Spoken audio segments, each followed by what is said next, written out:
Bersama saya Bang Yon Aji Saka dan Mbah Jol Lali Nojo.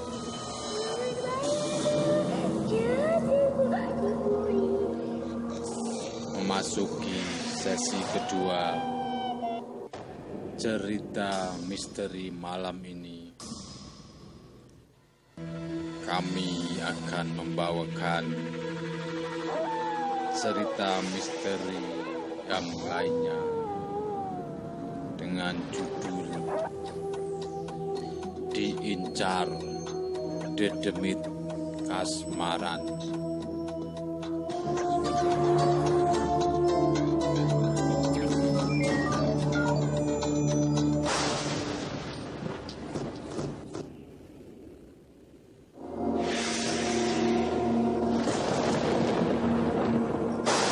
Malam itu sangat cerah, berhias bintang yang tampak bagaikan tebaran intan indah gemerlap. Bentuk bulan yang mendekati purnama membuat sinarnya mampu menerangi lingkungan tempat tinggal. Waktu Isya telah lewat beberapa jam yang lalu. Saat itu aku sedang berbincang-bincang dengan beberapa orang tetangga di belakang rumah, ketika seorang laki-laki tua lewat di dekatku. Langkah kakinya tergesa-gesa seperti ada sesuatu yang membuatnya resah.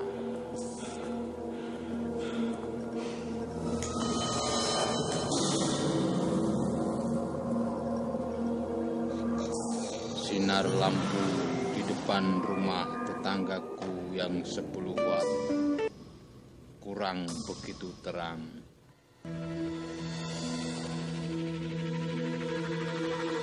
Untungnya sinar bulan malam itu cukup membantuku untuk dapat mengenali wajah laki-laki tua itu.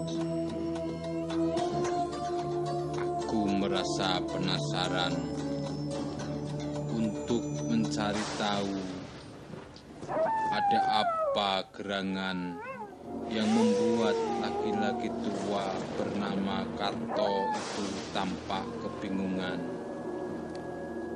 Apalagi setelah kusapa, jawabannya kurang memuaskan. "Pak Karto, mau kemana? Sepertinya tergesa-gesa sekali." Begitu sapaku. "Saya mau cari orang, ada keperluan dengannya," jawabnya yang aku anggap kurang lengkap dan belum bisa aku anggap sebagai jawaban atas pertanyaanku. Namun untuk bertanya lagi rasanya tak enak melihat raut mukanya yang tampak kusut, dan ia sepertinya sedang dipacu oleh suatu hal yang sangat gawat.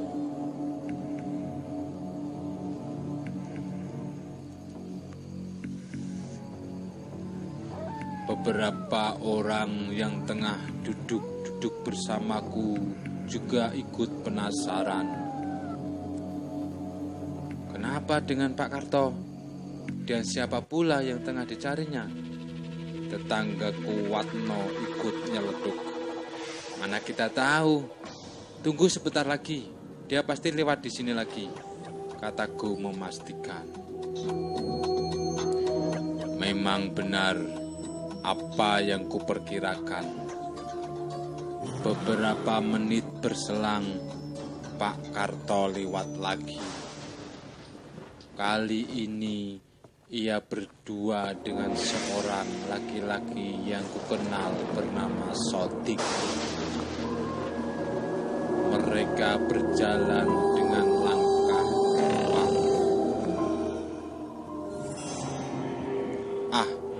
Rupanya memang ada yang tidak beres. Sebab aku tahu Sotik ini belakangan memang dikenal mempunyai sedikit kemampuan keparanormalan. Dia bisa melihat dan berkomunikasi dengan makhluk halus. Dari perbincanganku dengannya, menurut pengakuannya bahwa dia mengetahui beberapa tempat di daerahku yang menjadi hunian makhluk halus.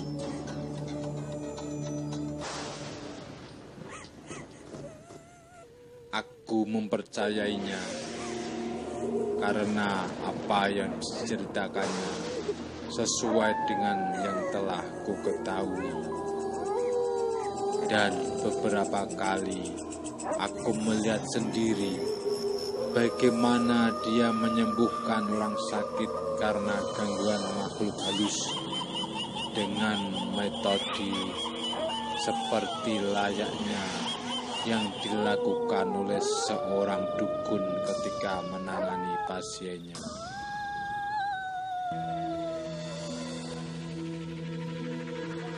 Aku menduga sesuatu telah terjadi terhadap seorang keluarga Pak Karto. Tentu sesuatu yang termasuk metafisis. Dugaanku tak meleset. Anak laki-laki Pak Karto yang paling besar bernama Rohmat terbaring tak berdaya di ranjang bambu.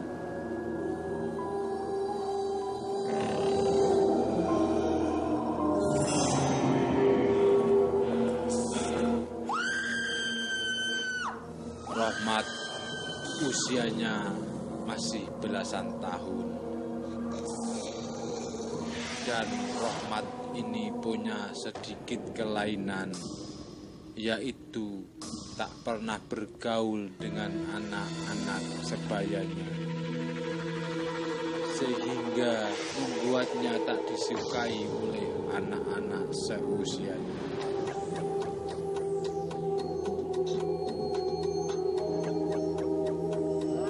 Jelas telah terjadi hal yang tidak beres terhadap Rohmat.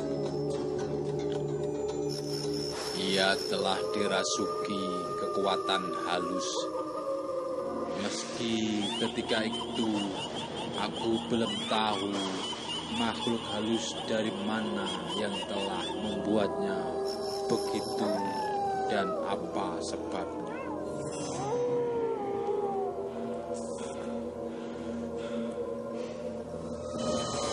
Di dalam pondoknya yang sederhana itu, istri Pak Karto hanya bisa menangis melihat kondisi anaknya yang tampak kejam dan menceracau tak karuan.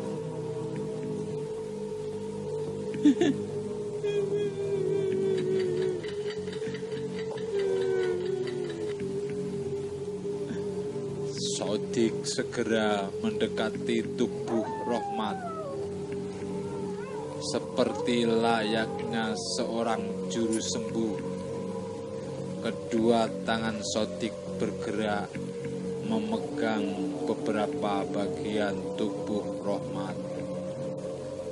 Kemudian ia mulai bersemadi selama beberapa menit.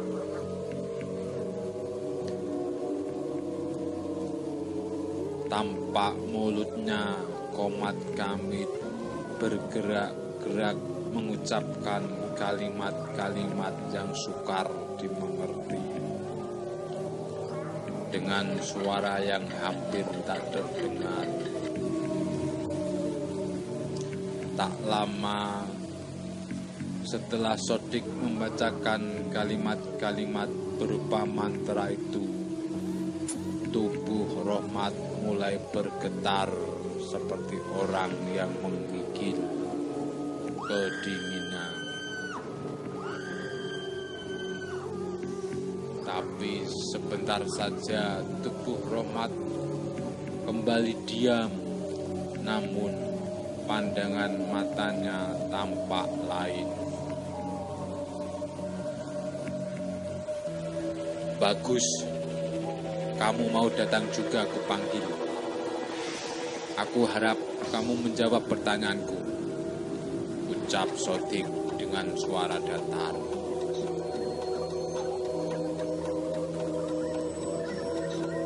Sodik, aku sudah tahu maksudmu memanggilku. Tapi sebaiknya kamu jangan menghalangi niatku. Bukankah aku dan teman-temanku belum pernah mengganggumu?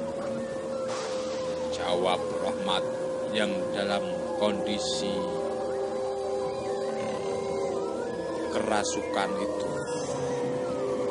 Tentu saja yang terdengar itu bukan suara Rohmat yang asli.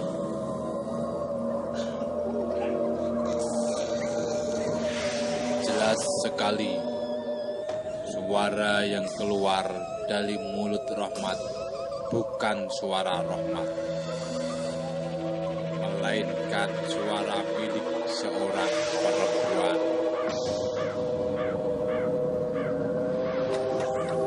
Ada makhluk halus yang telah merasuki raga Rohmat, yang telah membuatnya tergeletak tanpa daya.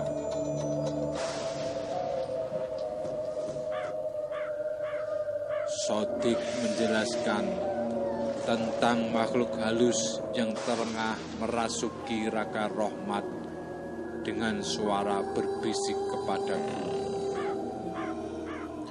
Menurutnya, makhluk halus itu bertempat tinggal di selatan desa, tepatnya pada sebuah tanah yang luasnya kira-kira tak lebih dari 7 meter persegi. Lokasinya berada di tengah persawahan penduduk. Jadi, meskipun dikelilingi sawah, tapi tanah yang hanya seluas itu tidak ikut dijadikan sawah.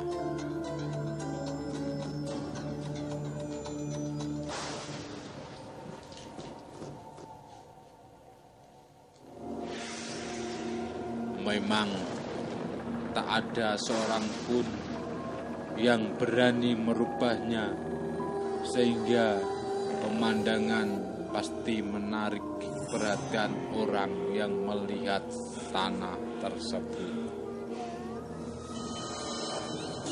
Kamu sudah tahu siapa aku, dan aku juga telah mengenal kamu dan semua temanmu.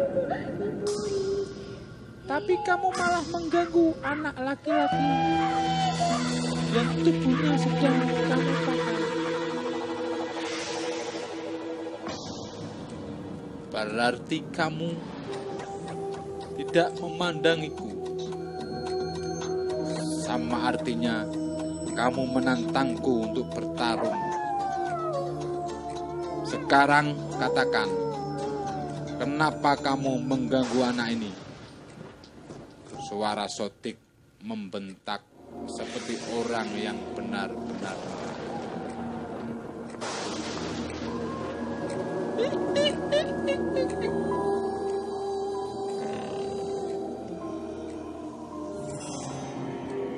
Aku tak mau mengatakannya padamu. Suara tertawa dengan nada meremehkan yang keluar dari mulut Rohmat. Jelas suara seorang perempuan.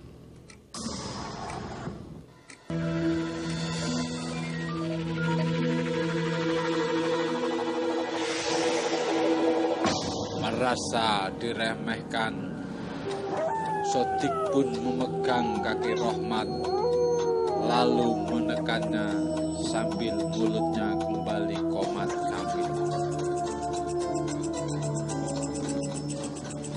Wajah Rohmat tampak menegang, dan tampaknya makhluk halus yang merasukinya berusaha menahan rasa sakit. Ampun, ampun. Baiklah, akan kukatakan. Suara teriakan akhirnya terdengar. Bagus, cepat katakan. Sodik kembali membentak. Aku hendak membawanya ke alamku. Dia akan kujadikan suami dan akan tinggal bersamaku selamanya. Suara perempuan yang sebenarnya suara jin perempuan yang menguasai raga Rohmat itu terdengar lirih. Mana boleh begitu?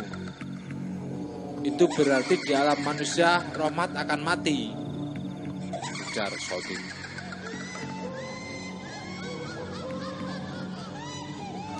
Tentu saja, sebab setelah itu dia hidup di alamku.